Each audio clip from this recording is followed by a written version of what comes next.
I want to ask you about a big news item this week, and that is the issue of the don't ask, don't tell policy in the military. The president, speaking on Thursday at an MTV town hall, said this. I have said very clearly, including in a State of the Union address, that I'm against don't ask, don't tell, and that we're going to end this policy. And yet, on that very day, the President's Justice Department filed an appeal to halt a judge's ruling that would have struck down don't ask, don't tell.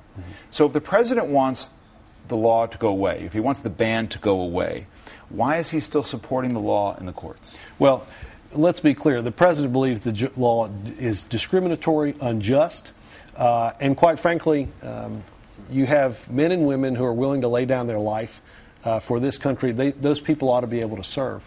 The law that was struck down that the President opposes, we've got a process. One, the House has passed repeal, and we hope the Senate takes up that repeal quickly. But what if the Senate does? Is there faith in the Senate that's misplaced? What does the President do if the Senate doesn't act? Well, we have a process in place right now to work with the Pentagon for an orderly and disciplined transition from the law that we have now to an era that don't ask, don't tell doesn't exist. And I will say this, David.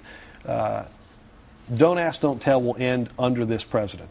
The courts have decided, the legislature is beginning to decide, and the president is firmly in the place of removing don't ask, don't tell. But does he believe it's unconstitutional? You know, David, he thinks it's discriminatory and it's unjust.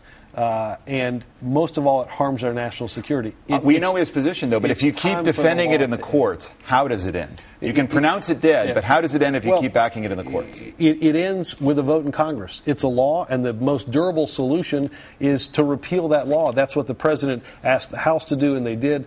That's what the president... I think there's enough votes to do it in the Senate, but again, we have to get through Republican filibuster.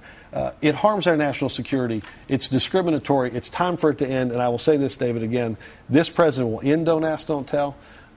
And I think the courts, you're seeing from the courts that they're deciding that don't ask, don't tell, quite frankly, it's time for it to end, and that time is coming very soon.